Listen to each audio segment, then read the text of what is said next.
So we get a one-on-one. I've been asking for a one-on-one for a long time with Congressman McCarthy, so I finally get one, and it's on live television. You want me to give you Debbie's answers? Yeah, you could give me her answers as well. So one question that we're asking everybody is, the biggest thing you learned about President Obama last night was what? He watches Mad Men? So you're saying out of that whole 60-something minute speech, there was nothing new that you learned about President Obama? No. To be honest, when I listened to the speech, I was trying to look through what he talked about is what he has talked about. There wasn't something new that came out, maybe a little more humor. He watches Bad Men, others. I thought his ending was very good, very compelling story. But there wasn't something new that grasps. My IRA really wasn't the concept. So it almost, as I watched it, a metaphor. You watch somebody on a long trip in a car going the same direction, it's almost running out of gas. I wonder, when you look back at it, did the American public tune out? He seemed like he wanted to keep the Democrats together, really rally within health care, but I wondered if that split a lot of the Democrats, that could cost them the Senate, and it just put them in a stronger box. So, as everybody probably knows, but I'll remind, Mr. McCarthy is the #3 House Republican, the House Majority Whip, in charge of wrangling House Republicans to vote for bills and initiatives, party initiatives. How do you get these people to get up this early? You have to ask them. In the snow, that's pretty good. We have a dedicated audience. We're very fortunate. So, out of that entire speech last night, it touched on a lot of things: executive orders, immigration, minimum wage, the MyRA concept. What are some things that House Republicans will take from that speech and put into legislation? Well, one, with trade. We'd work with them on trade. We'd love to work with them on energy. But nothing within that speech said, here's legislation. It either said, do what I want, or I will try to go around. I mean, every time when he went through, and I don't think that is helpful. I mean, I understand he says he's got the phone and the pen, and I always said, well, use the phone to call and let's work together, and use the pen to sign the bills we work together on. To me, that's a frustration, but remember, we make policy in the world of politics. When he talked about what I referred to about job training and others, that sounded a lot like the Skills Act that has passed the House and lingers in the Senate. So that's a capability. Use the phone to tell Harry Reid, let's move that, find common ground there. There are opportunities, but it's got to be more than a speech, it's got to be work, and there seems to be a little history of that not that follow-through. You touched on a number of things that he discussed. Let's start with the job training piece. You talked about the Skills Act. Tell our guests kind of what the contours of the Skills Act are. What does that do, and what could you work on with President Obama there? Well, in the House, we passed something called the Skills Act. And what you do is you have a lot of job training programs, a lot of duplication in others. How do you streamline that? How do you get individuals to get the training they need in a faster instance, working it through, eliminating duplication? These are things a lot within community and community colleges love and can be helpful for development. So we've passed more than 160 bills that linger in the Senate. Now the challenge of what we do is, and this is what I bring up, making policy in the world of politics. The House can pass a lot of legislation, but you have a Senate that has a fear of maybe losing a majority. So you have a Senate leader that doesn't want to put a lot of his members that could be vulnerable in tough races up on any votes. So you deny amendments and you deny bringing something up. That's difficult for the president if he wants to accomplish legislation as well. It's not the biggest challenge to deal with us in the House. His biggest challenge is, will the Senate, and can he get members within his own party or the leader in the Senate to say, yes, I'm going to bring that up, and we're going to have a round of amendments, and some are going to be tough votes, because that is not the nature of the Senate wants to go. The Senate doesn't want anything to happen. So you're saying that a lot of House bills are stuck in the Senate. Some of these things are things that President Obama talked about. One thing that he talked about last night, a centerpiece of his speech, was immigration reform. So talk about what you guys are looking at with immigration reform, and will it happen in 2014? Will you actually pass bills in 2014? Well, we're going to our issues conference today, and that'll be one of the topics. Immigration currently is broken. And a challenge of what we have, and there's different ways to look at the immigration, but the system itself today is broken. An interesting fact that most people don't pay close attention to is 42% of everyone that is here illegally came here legally. They came on a visa and they overstayed. Nobody has any checks of it, right? In today's society, we don't have that. We have a system that is a luck of a lottery and a chain migration. Once that happens, well, that's probably not the best mode for America. We have an idea where you come here, you become an engineer, one of the best and brightest coming out of our universities, and then we tell you, oh, no, no, no, you can't stay here. You need to go to another country and compete against us. That's a backwards thought. There's a lot of places there. And first and foremost, what members, I'll tell you, really on both sides of the aisle, if you're digging yourself in a hole, the first thing is to stop digging. If you don't secure the border, are you just going to perpetuate the problem? A lot of things that were asked for in the '86 immigration reform never came to fruition. So secure first before you do anything, and then I think you'll find the way the House will go about it, issue by issue. I mean, when you deal with an issue of immigration, a lot of people have a lot of different opinions. Make each issue stand on its own and have that debate. That's the way the House looks at it. And I think it's more important to get it right than in the timing of when you do it. And every time I read about a big bill and they say, it has to get done today, that's when it gets done wrong. And how many times do you have a chance to do it right? So make sure it's right before anything moves. So what I hear you saying is that maybe 2015 is an option. Maybe doing this in 2015 is feasible at this point. Well, the one thing I will tell you is I would not support unless it's right. So it's not based And that's a lot coming from a House leader. So you're saying that it probably won't come to the floor if you don't think that it's right, if your leadership doesn't think it's right. Well, we're going to sit down at a conference today going through all the different issues, from healthcare, from energy, from economics. And we're going to set out our issues, and these are the things we'll work towards. We come to make a difference, but we come to get it right, not to say you have to readdress it the next day.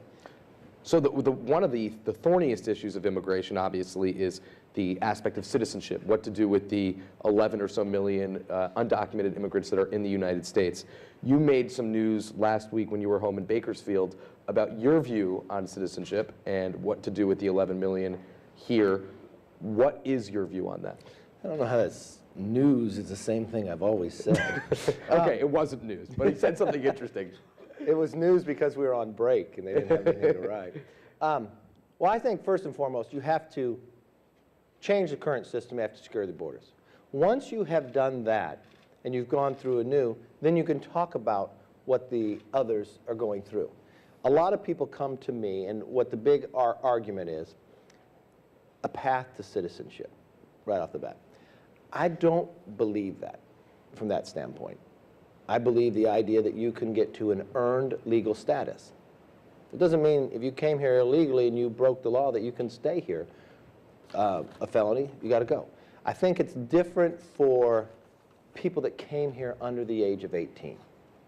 We don't hold in society you liable for items before, and I think that's different.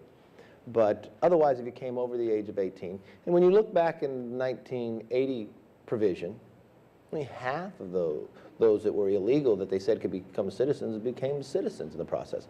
But we are a land of immigrants, but a land of rule of law. And I think you have to sustain that, otherwise you'll break down society.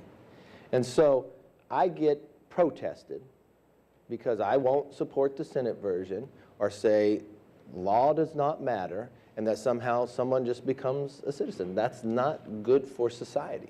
I think we're going to have someone join you on stage, the chairwoman of the DNC, Debbie Wasserman Schultz. I should point out that you were both at the Grammys, so yes. I'm not sure if you guys hung out or danced like Taylor Swift together. Well, we were We were going to be the opening act, but they said no. But being here is enough. That's enough of an opening act. Well, Congressman, I'm going to bring you into the conversation. Mr. McCarthy's had a lot of time to hog the stage alone. Now, the question we're asking all of our participants is, the one thing you learned last night about President Obama was blank. Was what? Was that he's going to reach out to Congress and continue to ask the Republicans to find common ground, but that after 5 years of trying to do that, we have a lot of progress that we need to continue to make, and he's not going to wait on them. He's going to take the actions that he needs to take to ensure that we can continue to move America forward and help more people reach the middle class. And the ball is in their court. So if you listen to Mr. McCarthy, and as these fine folks just did, he said that there's a bunch of bills. President wants to streamline the job training programs. That's sitting in the Senate, the Skills Act that House Republicans passed. House Republicans are saying they've done all this stuff, and the president and Harry Reid have ignored it. What's your response to that? My response is that we have to make sure that when we are trying to find common ground, that we not engage in the my way or the highway politics. So, with all due respect, suggesting that there's legislation that the House has passed and sent to the Senate, and that they should just take it up and pass it, is not the way to approach achieving common ground.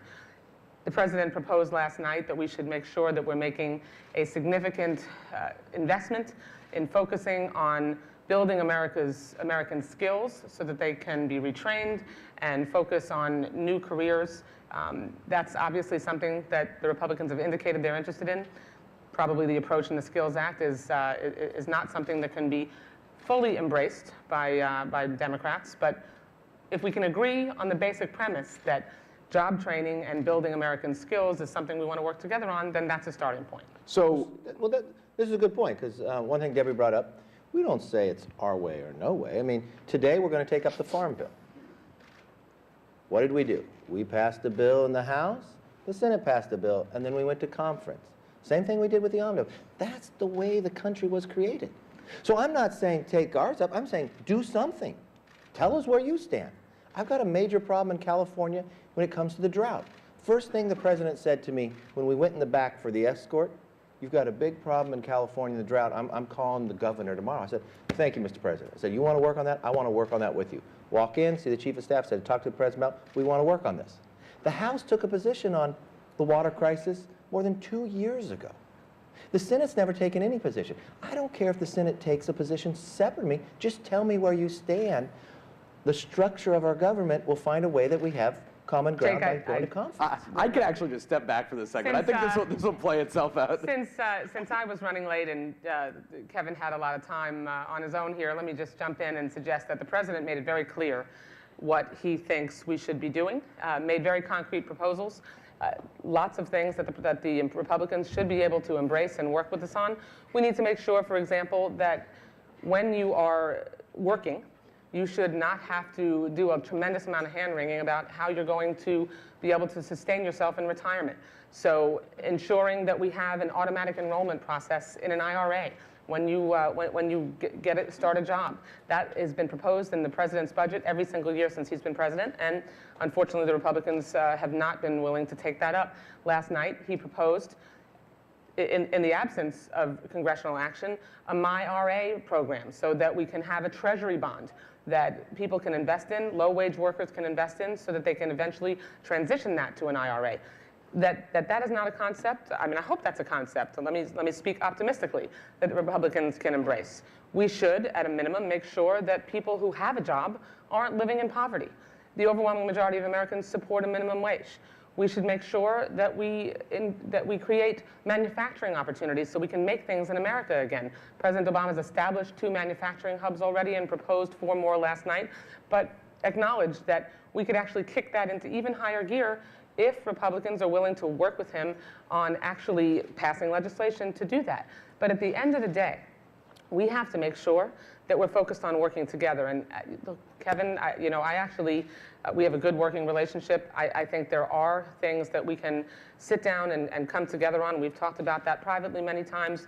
But look at what the Republicans' agenda was this week. I mean, with all due respect, to suggest that your top priorities have been focusing on helping more Americans join the middle class when yesterday the top priority for Republicans on your agenda was to restrict women's right to make her own health care decisions through pushing through legislation, H.R. 7, I mean, that's the stuff that's reaching the top of the Republican agenda, not economic bread and butter issues. And that's why the president's speech was heavy on those and showed the contrast between the priorities of the Republicans. And let me just fill the audience in. The House voted and passed yesterday a bill that would restrict federal funding for abortions. Is that right? Which is already law.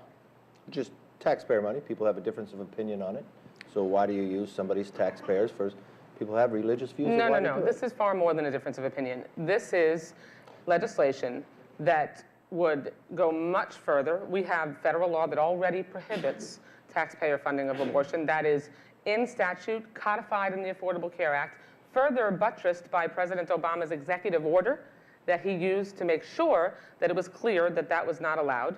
And the Republicans, because their top priorities, unfortunately, recently has been narrow social issues and a rigid social agenda rather than making sure that we can help more Americans reach the middle class. talking points. Let's go on. No. I understand your job. It's not DNC talking points. But let's take our job as members of Congress. Yesterday, that was the bill you put on the floor. The number one thing here is about the economy. Exactly. That is which what is we're why we focused shouldn't have had a bill on the floor yesterday that focuses today on on the floor, restricting women's access to health. Today we're going to have a farm bill. I'm going to ask one. I'm going to try to play. Let's find the common ground here. Great. Our favorite song at the Grammys. I got to be good for something. I mean, God, I try to divide them all the time. Now I'll try to bring them together. The MyRA concept, which was new to a lot of us last night, I hadn't heard the White House. This wasn't one of the things that the White House projected in the run-up to the State of the Union. What is the initial Republican take on that? Is that something that you guys should be open to or are open to? You know, I don't know the specifics of what he had, but I'm a big believer in allowing people to invest their own money. Look, Einstein said the only miracle in this world is the time value of money, compounded interest. I come from a family of not wealth. My wealth is what I put away. I started my first mutual fund putting $50 away, and it built, just staying with my kids' college. I love the idea of giving somebody the opportunity tax-free, putting something away, letting them become more self-assured in the future, that they don't have to rely on something else. To me, that is a structural idea that we could sit down and talk about. Tax reform, build it in. So you heard that first here, that the MyRA concept is not yet dead. So, not yet, it's only 8:45. So we only have a couple minutes left here. So I want to ask you both, we're now in January and obviously the election's rapidly approaching. Both of you have key roles. You both raise a lot of money for your party, both have key positions within the party. Tell us exactly why you think, each of you, in 2015, your party will be in control of the House and the Senate. Oh, I want to hear hers. You first. Age before beauty. Ouch. Well, that's probably true, so that's all right. We should create a talk show. Okay. First, within reality, I don't see Democrats gaining the House. If you look at the retirements, you look at the prospects of where the seats are, you look at the latest Washington Post poll, just on economic voters. We're at the strongest point we've been since 2002, at any time during the president's time served. I watched the other side stand up when it came to health care. I think Obamacare comes in 3 waves, and I think voters are going to send a real message. As of today, more people have lost their health care than actually gained, if you watch the approval, disapproval. At the end of the day, the House will end up with more Republicans than they currently have today. In the Senate, it is a true play for the majority. It's actually expanding where it could before. For that same reason that Democrats stood up for health care, and as DNC chair, she says they're going to run on that, I will guarantee you those that determine the majority of whether they keep it in the Senate will not. Even in the questions last night, can the president come into their state and campaign for them? That's a difficult part when you're running against. I mean, and both parties have been in these places before. I think the Senate is up for a majority as well for Republicans to take over. Will the president campaign? Should he campaign with people in Arkansas, Alaska? Yes, he should. Yes. Should go together. In answer to your first question, yes, I do think that in 2015, I'm not going to confidently predict that Democrats will take the House back, but come on. what I will predict is that we're going to pick up seats, and Where? it's because